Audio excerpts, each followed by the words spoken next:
welcome to chapter 1. In this chapter, we're going to explore the unique advantages that we as female athletes have and understand how our personal physiology can enhance our endurance training. So we're going to discuss how women's bodies respond to endurance training differently to men's. We'll touch on the gender disparities in sports science research and learn about our 3 key hormones, which are estrogen, progesterone and testosterone, and how they play a significant role in our training and our performance as women. We'll also have a look at how our bodies respond differently to endurance training to men, and then when it comes to endurance sports like triathlons, how female athletes have distinct physiological needs and traits that affect our performance and our training adaptations. So, while much of the sports science research has traditionally focused on men who are generally college age, they're very fit and healthy, they don't have the cyclic variations like women do. They're quite predictable, they're quite stable. So we don't get a lot of research on women because we're just too complicated. So hopefully there'll be more to come. But we can really hope that as sports science research develops and they do start to look at how we function as women with our hormones, we can really unlock some extra performance gains with that. So we really want to advocate that and build some awareness with this course. Anyway, as time goes on, we become increasingly aware that our bodies perform differently to the men, and we only really need to skim the surface of the arguments across gender sports categories to begin to understand how our hormones, muscles and our bone structures really are very different to the men's. Here are 2 examples of how we function differently to men. The first of the key differences is how we respond to endurance training in terms of our enhanced ability to utilise fat as a primary fuel source. We do this more efficiently than men thanks to differences in metabolism driven by our hormonal influences, so particularly the higher levels of estrogen, which we'll go into a bit more. The estrogen has been shown to upregulate a process called lipolysis, which is effectively our fat breakdown, which enhances oxidation of free fatty acids during prolonged exercise like triathlons. This is a good thing. So all we need to remember here is that the metabolic advantage means that the female endurance athletes can sustain longer efforts by relying more on our fat sources for fuel. Thereby we conserve our glycogen stores, which are our body's readily available carbohydrate energy source. I won't get my teeth in today, I'm really sorry. The glycogen depletion is one of the primary causes of fatigue and failure in endurance sports. So that's when we bonk, when we hit the wall. So this ability to preserve our glycogen by using up our fat sources instead can be a really crucial factor in our performance, particularly in these really, really long endurance events like ultramarathons, ironman races, multi-day adventure races, things like that. Our metabolic efficiency is one reason why we are excelling in some of the most grueling endurance events in the world. So a great example of this is Jasmine Paris, who you may have remembered in all the press recently. She made history in 2019 by becoming the first woman to win the 268-mile running Montaigne spine race outright. So she beat the men. It was an absolute course record. She was amazing, but she also stopped to express some breast milk for her very young baby along the way. Another really awesome example of a female in endurance sports is Courtney Dauwalter, who dominated ultramarathons against male competitors. She won the 2023 Western States 100, the Hard Rock 100. If you don't know what they are, Google them. They are pretty gnarly and epic. They're 2 of the toughest ultramarathons in the world.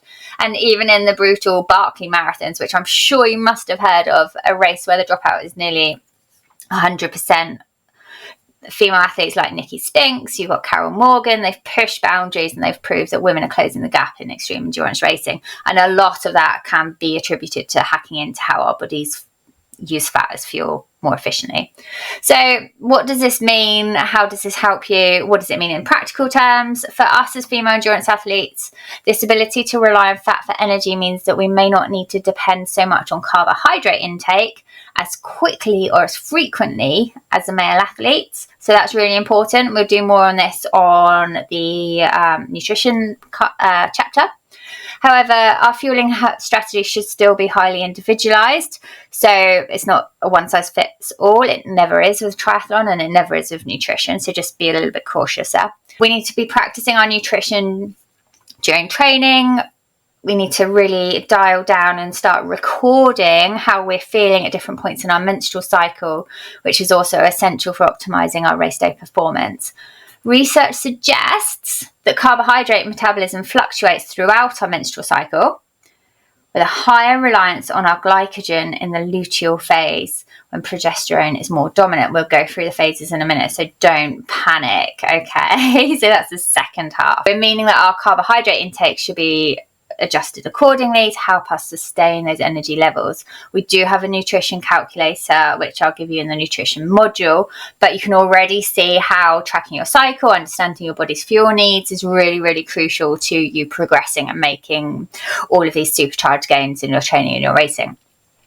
So if you're preparing for an endurance race, start to take note of where your cycle is, what phase of your cycle you're likely to be in race day, and then you can help plan more strategically, both mentally and physically, to ensure that you're fueling optimally for the specific demands of your race and of your body, depending on which stage of its cycle you're in on race day. So we'll dive a little bit deeper into this during the nutrition module and as we go through. But what I want you to take away immediately is start tracking your period. Track how you feel, what you're eating, what you're craving, what your energy levels are, how strong you are. Anything that you feel changes or that you notice during the months will all be really helpful information, and you'll see why. So the second key difference is that women often excel in endurance. So the research suggests that we may experience slower recovery after higher intensity workouts compared to men, particularly at certain points of our menstrual cycle. But this isn't a universal rule, but rather a cycle-dependent factor, mainly influenced by our hormonal fluctuations. It's especially noticeable during our luteal phase, which is the second half of our menstrual cycle, as we said before. We'll learn a little bit more about the phases later. Again, don't panic. So during the second half of your cycle, our progesterone levels will rise, and this is linked to increased muscle breakdown and a reduced ability for our muscles to repair. It doesn't mean that you don't recover. It just means that it may take a little bit longer than it would in the first half of your cycle when our estrogen levels are higher and thus supporting better muscle repair and recovery. We need to have a look at our hormonal shifts, particularly in the second half of the cycle. So it can contribute to increased inflammation, higher core body temperature, and that then can lead to dehydration, greater perception of effort, so things start to feel harder, and post-training fatigue is more pronounced. But don't panic. This isn't like a blanket statement that female athletes will always be at disadvantage in recovery.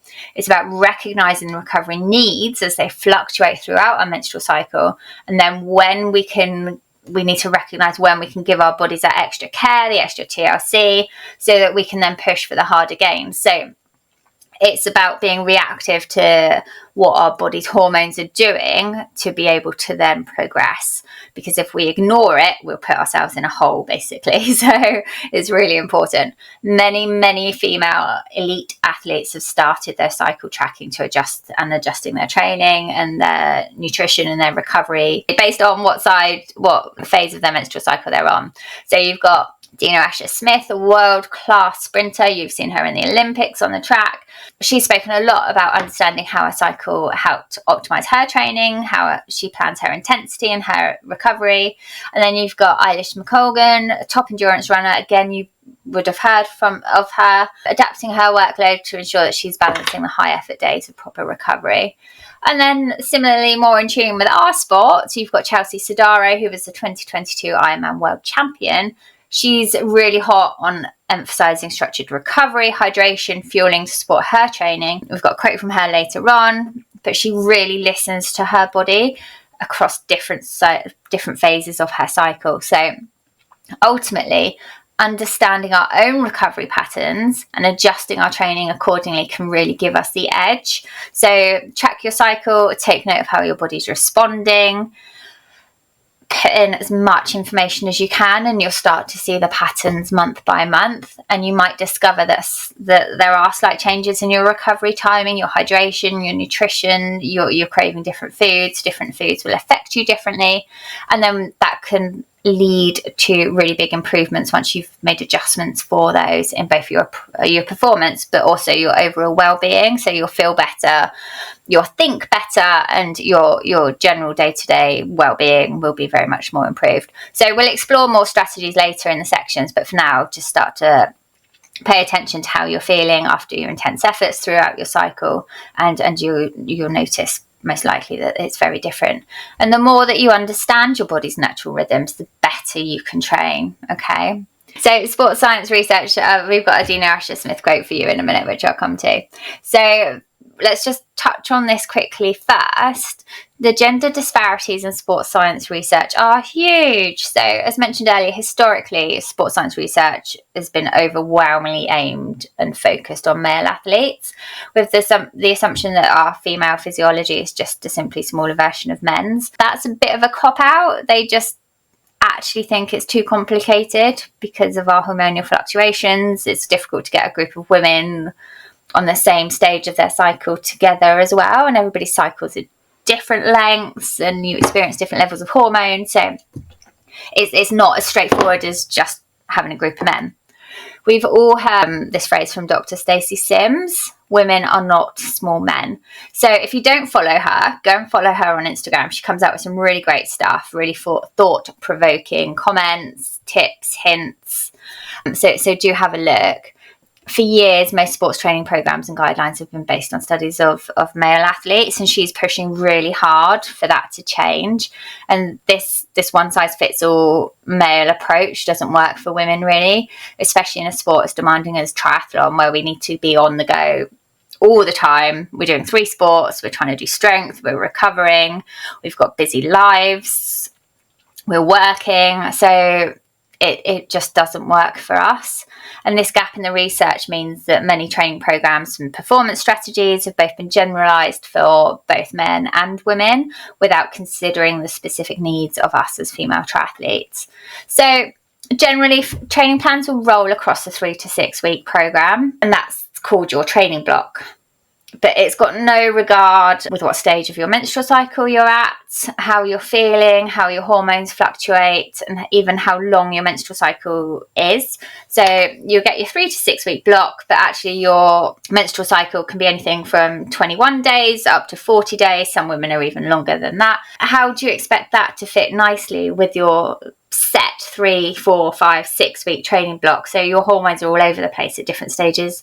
So for the weeks where you should be recovering because your progesterone levels are really high and your body's struggling to get all of that recovery, and then you're being dumped with a really high intensity week training, you're just going to feel absolutely whacked. You'll get no benefit out of that whatsoever.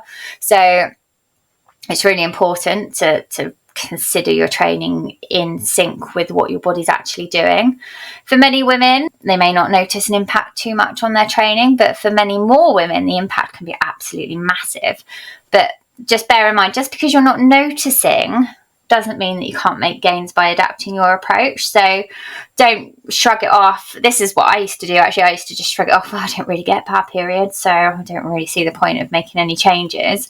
But since I've made changes and I've been more aware of the impact of my hormones, the impact of my menstrual cycle, it's been a game changer. It really has, which is why I'm bringing this to you, because it's made such a big difference to me as a non-believer all those years ago, to actually putting in bit by bit by bit. Yeah, try it. You'll be a convert as well, I promise. We know, following recent discussions on male, female, open race categories, it doesn't matter what your opinions are, but the general scientific consensus is that male and female physiology is not exactly the same. So why do we accept that we should train in exactly the same way? We've touched on how there's a lack of research, how it's a complicating factor. The gap is starting to close between the amount of research done by men and women. So there are more pioneering sports scientists looking at women in more detail, and a lot of athletes now pushing for greater representation of women in sports science. And like we said before, organisations like Dr. Stacey Sims and her research on female physiology and endurance sport, along with projects like the Female Athlete Programme at the Boston Children's Hospital, are all shedding light on how women's bodies respond uniquely to the training, nutrition and recovery, but there's still a long way to go. What we need to do is, instead of viewing our hormonal fluctuations as an inconvenience, we need to reframe them as an essential aspect of our performance that deserves the research, and more research and not less. So we need to advocate for better studies, support our research initiatives, cheer when we find some research that is female specific, not just advice that scales down what works for men. Here's a quote for you, the one I said was coming. It's Dina Asher-Smith. We've got all of these stats on men's performance, but very little on how the menstrual cycle affects female athletes. It's something I'm learning to work with rather than against. By bringing you this course, like I said, I'm hoping to help more female athletes really understand why some weeks their training just feels a bit like ugh, and to understand that that's perfectly normal. Don't panic, nothing's gone wrong. The more we can share this information with other females, the greater the noise will be around the subject. More noise comes more research. So shout, cheer, share as much as possible. And do share this course if you know other women struggle during their periods, or they're just complaining to you sometimes that, oh, training just feels so crap this week. And then other weeks are like, yeah, I'm superwoman. Share that with them. Share this with them so we can help raise awareness and just generally make people's lives a bit better with that. For too long, as female athletes, we're following the generic training plans, the nutrition strategies. So some of the myths that have come out of that sports science research that's based on men: you should train the same way, round your cycle all the time, every day, every week. Keep going in your routines. Many traditional training programs follow this really rigid cycle, which we said before, high intensity weeks followed by a recovery week. But we don't benefit from this constant high intensity structure, particularly during the second half of our cycles. So our progesterone's getting higher, which can slow our recovery, increase our fatigue and impair our muscle repair. The reality is that we perform better with flexible training schedules that align with our hormonal fluctuations, and our hormonal fluctuations are different across the board. So whilst we also don't fit into a one-size-fits-all men's program, we also don't fit into a one-size-fits-all women's program, because like I said earlier, our cycles range from 21 days all the way through up to like 40.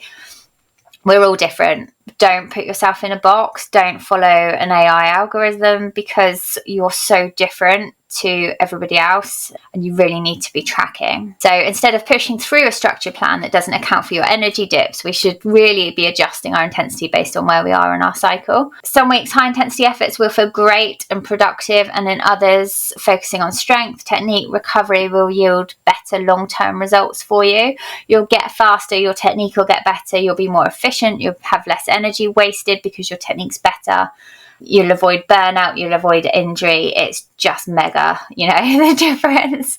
Elite athletes like Paula Radcliffe, Dina Asher-Smith, openly discussing adjusting their training to match their cycle and proving that a more individualized approach leads to success. So this is from Paula Radcliffe. I know from my own experiences that certain points in my cycle meant I felt more sluggish and had to adapt my training. It's something that should be talked about more so women can perform at their best. It says it all really, doesn't it? Another widespread belief is that women should eat the same during every race. So you practice in your training, 60 to 90 grams carbs per hour, bam, bam, bam, bam, race day, 60 to 90 grams carbs per hour. Obviously, you can go up to more. There are studies showing up to 120, 150. You'll see with the precision fuel and hydration athletes, they're going up really high, but they have trained hard to get their bodies adapted for that much carbohydrate consumption. If you go out on race day and try and consume 120 grams of carbs per hour without having trained your body for that, you are going to be really ill. You will not have a good race. So let's aim initially for 60 to 90 grams until your body's comfortable. But saying that, that's your generic man rule. Okay, so most fueling and carbohydrate loading strategies are based on research conducted on men, despite the fact that we as women metabolize our carbohydrates and fats differently throughout our cycle. Studies show that during the second half of our cycle, we rely more on fat for fuel and become less efficient at utilizing carbohydrates. So you can see from this, if we're going 60 to 90 grams of carbs per hour every hour, regardless of when our menstrual cycle is, we could be having loads and loads of carbs, bam, bam, bam, bam, bam, into your body, but your body's not efficient as it is 2 weeks ago at utilising these carbs. And what you're going to do with all those extra carbs, you're going to be sick, you're going to have diarrhea, you're going to have stomach cramps because your body can't process all those carbs. So you might have practiced 60 to 90 grams or 120 grams of carbs in your training whilst you've been on a different part of your cycle. But then 2 weeks, 3 weeks later, depending on how long your cycle is, you're trying to load your body full of these carbs again, but your body's not so efficient at utilising and processing these carbs into energy, and you just end up really sick and it ruins your race. So a standard high carb fueling approach might not be as effective for you as a female athlete at certain points in your cycle. Take that away, okay? It could give you GI distress, energy crashes, particularly in the long distance events where you're going hour after hour. So it's really, really important. You may benefit from adjusting your carbohydrate intake based on your cycle phase. Focus more on fats during the second half of your cycle, and then increasing carbohydrates during the first half of your cycle, which is the follicular phase, and during around ovulation, when the body is more insulin sensitive and better at storing your glycogen. So understanding these key fluctuations is really important for optimizing your endurance, preventing bonking, keeping that continual stream of energy during your races, and preventing gut issues on race day. And we'll go into this in much more detail in the nutrition chapter. So that's just a quick overview for you. And then perhaps the most harmful myth is that the more you train, the better you'll get. While men can often, but not always, push through consistent high-intensity training without significant recovery issues, us as female athletes tend to need to balance the intensity with proper rest to avoid injury and burnout. Overtraining, especially during the second half of our menstrual cycle, can lead to higher cortisol levels, which also increase muscle breakdown, and thus a higher and greater risk of overuse injuries, of illness, sickness. The best female endurance athletes don't just train hard, they train smart by following periodized plans that allow for recovery and adaptation in sync with their cycles. Women who listen to their bodies, adjusting their workout based on their cycle and implementing the structured rest, will often experience faster gains. Even though you're not training so much, you're stopping to rest. Faster gains in performance with fewer setbacks, because you're allowing your body to consolidate those gains and to consolidate this training strain that you've put onto your body, and then it rebuilds itself faster, fitter, stronger. Olympians like Katie Ledecky and Shalane Flanagan emphasize the importance of structured rest, showing that the strategic recovery is just as crucial as training itself. So it's not the more you train, the better you get. Don't be sucked into that. Recovery isn't a sign of weakness. It's where the magic happens. I love that. My biggest breakthroughs came after I learned to properly structure my training with the right amount of rest. So that's Shalane Flanagan. She's an Olympic marathoner, New York City Marathon champion. Takeaway from this, the more we understand physiology for women, the more clear it becomes that we should not be training, fueling, or recovering the same way as men. Really important. Hormonal fluctuations aren't a weakness. They are an important physiological factor that, when accounted for, can be leveraged for better performance. Got it? Okay, so again, we're back to tracking your cycle, adapting your intensity of your training, adjusting your nutrition, prioritizing your recovery. You should prioritize your recovery the whole way through your cycle, but over particular phases, it's even more important. And that will really help you to unlock your full athletic potential. So as our research continues to grow, female athletes now have the power to lead the way in redefining what optimal training looks like. So it's not just for women, but for all athletes as well, particularly with the recovery. But we want to shout and make noise about having research specifically for women. So share the noise, make some noise, share the knowledge, and we'll get there faster. And you will see, you may have noticed, there is a rise of female-specific training strategies.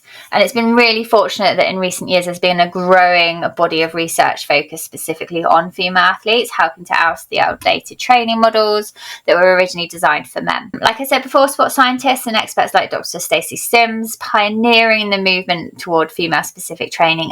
The emphasis that women are not small men, which is quite the catchphrase now, isn't it? You must have heard it. And that training programs should be adapted to align with the unique hormonal, metabolic and physiological differences that we as women experience throughout our cycle. One of the most significant advancements in this space is cycle-based training, which involves adapting workouts according to the different phases of our menstrual cycle. And research has shown that our hormonal fluctuations influence everything, okay, from energy levels, muscle recovery and metabolism, injury risk. So one size fits all no longer works, okay? Really important. And there are numerous benefits to adapting your training this way.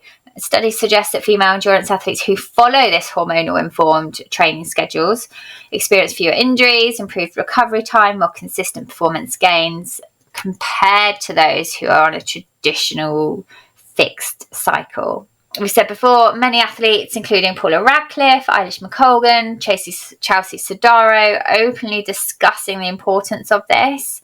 We need to take note, we need to listen. So if you're finding that your current training plan is feeling unsustainable or inconsistent, or if you feel strong and energized some weeks but completely depleted in others, it may not be due to a lack of fitness or you're not doing it wrong. It could just simply be that your program doesn't account for your specific physiological needs and where you are in your hormone cycle. Adapting your training to your cycle will really allow you to work with your body instead of against it, so you haven't got that internal external struggle all the time. You're in sync and your body's doing the right thing and you're doing the right training to complement that. So you're priming your body for performance and recovering effectively when your body needs rest.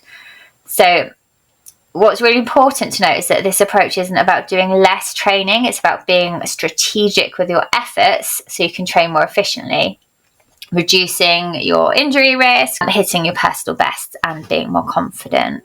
You can unlock greater consistency if you feel like you're up and down, up and down, up and down. If you're working with your hormones, you can maintain more of a consistent training schedule, so you're not, bam, I feel great this week, I smashed all my training, fall off a cliff, oh my god, I feel so horrible, I can't do any of my sessions, miss a week.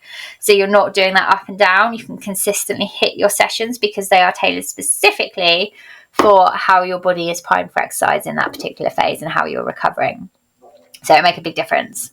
Let's now have a really quick look at our key hormones. Don't forget, this is the first chapter. This is our introduction. So we're just giving you a holistic view of what happens. Okay, we go into more details and more tips as the chapters progress. How our hormones shape our training, recovery and performance. So our body's hormonal profile significantly influences how you respond to training, how you recover from your workouts, and how you adapt to long-term progress, how you adapt to exercise for the long-term benefits. Beyond physical performance, your hormone fluctuations also impact your mood, your motivation, and your mental resilience. So it shapes how you approach your training, not just how you carry out your training. So it's not just how it feels, but how you go into that training, how your mindset is, but also other aspects of your life too.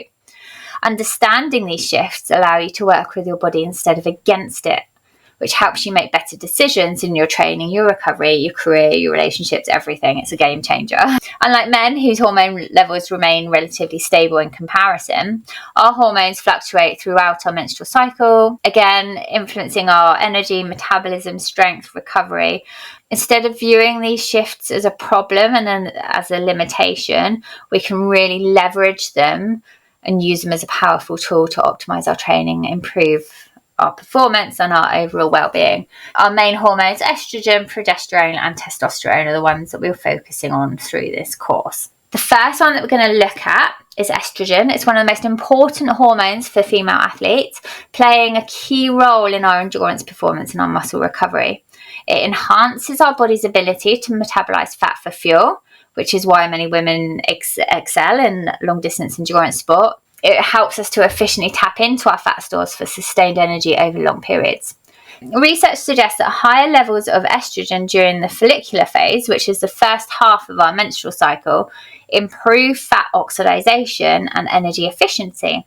So it makes it an ideal time for high intensity endurance sessions and longer training efforts. Beyond endurance, estrogen has an anti-inflammatory property, which can aid us in faster muscle recovery after intense workouts, which means that during the follicular phase, not only can you train harder for longer, but you can also recover more efficiently, reducing your soreness and improving your overall training consistency, which is great, right? We want to train harder, recover faster, and be able to do it again tomorrow.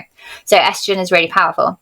However, saying that, estrogen isn't without its downsides. So while it supports endurance, it can also reduce the body's ability to build muscle. So we can repair, but we can't build.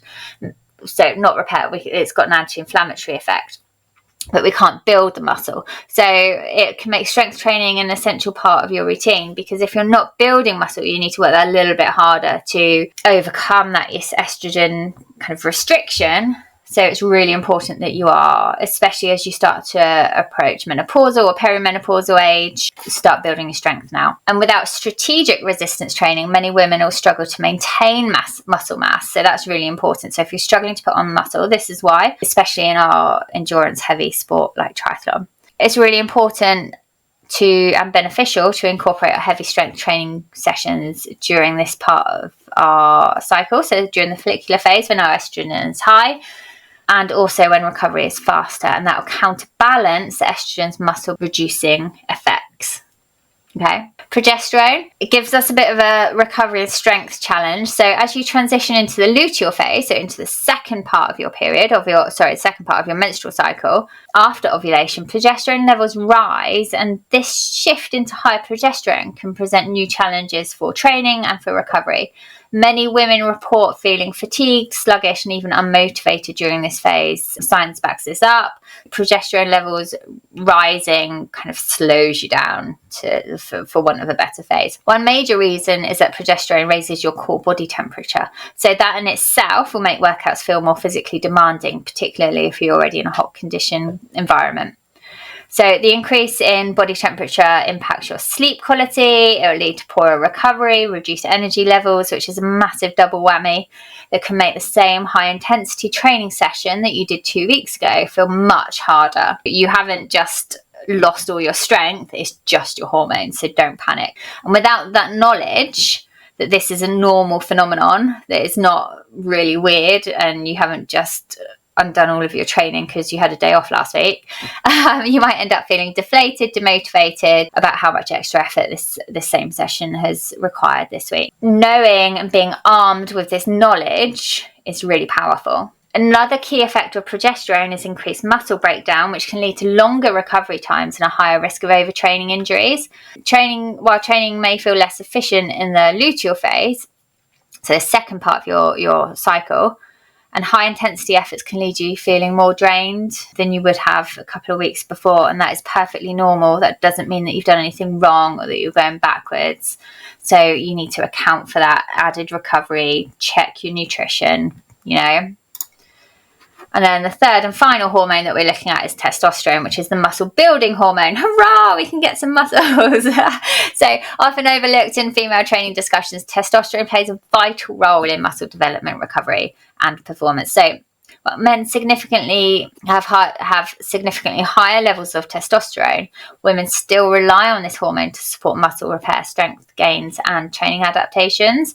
Testosterone fluctuates throughout the menstrual cycle, peaking during the follicular phase, which is the first half of your cycle, when the body is better primed for strength-based adaptations. This is why heavy weightlifting sessions should be prioritized in the first half of your cycle.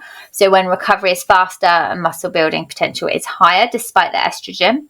In contrast, during the luteal phase, so the second half of your cycle, when progesterone is high and the testosterone is lower, you should focus more to moderate resistance work and recovery-based movements, so you're maintaining rather than trying to build. A really good time to do your technique work. So by structuring your training and your strength work in alignment with your cycle here, you can maximize the muscle gains whilst minimizing your fatigue and also minimizing your risk of injury. Many female athletes struggle with maintaining muscle mass due to high volume training, but integrating a structured hormonal informed strength routine can prevent muscle loss and enhance your overall performance. It's really important, again, like I said, particularly when you're getting towards that menopausal age. If you do your strength training now, you're one step ahead of the game when you get there, and you don't want to be behind it, trust me. So cash in on your hormones, really important. Your hormones are not a limitation, they're your personal roadmap to smarter training. So instead of viewing your hormonal fluctuations as unpredictable obstacles, understanding how your estrogen, progesterone and testosterone influence your performance will allow you to train with purpose, recover more efficiently and perform at your best all year round. So basically, we need to take the time to read our personal roadmaps, our hormones, our cycles, and really understand the journey that they take us on. And then we can make the best of it when it comes to fitting in our training. So here's how to start applying this knowledge. Maximize your endurance training and high intensity workouts in the follicular phase, so the first half of your cycle, when estrogen is high. So just after your period finishes, bam, off you go. Recovery is fast, energy levels are at their peak. Strategically incorporate your heavy strength training here early in your cycle when the testosterone is more supportive of your muscle building. Scale back intensity and prioritize recovery in the luteal phase, the second half of your cycle, when progesterone levels rise and fatigue is more likely. Use this time for moderate intensity training, mobility work, and extra focus on sleep and nutrition. So think of the second half of your cycle as looking after yourself, TLC, and maintenance, giving yourself a break, basically. And I don't mean a break by having all the rest days.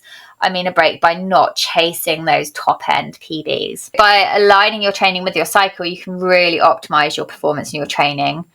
You're more in control of your progress because you know exactly what your body's doing and how it's responding and why. And it's that why that gives you the confidence in what you're doing. So it's not about doing less, it's about training smarter, recovering better, which is key because as triathletes generally we're not very good at recovering, and using your physiology to really take advantage. So some of these terms that I've mentioned here, follicular phase, luteal phase, ovulation, sound unfamiliar, don't panic. We're going to break them down in more detail in the next chapter so you can really truly understand how your cycle is impacting your training, how to make adjustments and how it works for you. The more you know, the more empowered you'll be to train and race at your best. We're at the end of this chapter. Here are the key takeaways for you. Women naturally excel in endurance sports. Woohoo! So we can more efficiently use fat as fuel, which is a huge advantage, particularly long distance triathlons that we're trying to focus on. Understanding the effects of estrogen, progesterone, trying to put them all in one here, and testosterone on your training and your recovery, it can allow you then to align your workouts with your body's natural fluctuations for really improved, better results. Track your cycle. So start with day 1, which is the first day of your period, the day you bleed, and note every single day how that progresses, how you're feeling, and then it can provide really valuable insights. Ovulation, you can pinpoint really quite accurately. You can get some really cheap ovulation tests, so you just pee on the stick. They're a few pounds off of Amazon. It's well worth it whilst you're trying to predict where your cycle is, and then generally the same through each of your cycles. And by training in sync with your physiology, it will just make a massive difference. So do invest those couple of pounds into your cycle tracking and really understand where you're going. So we'll delve a little bit deeper into why we need the training approach and how to structure your training plan. So more practical tips in the next chapter. I will see you there.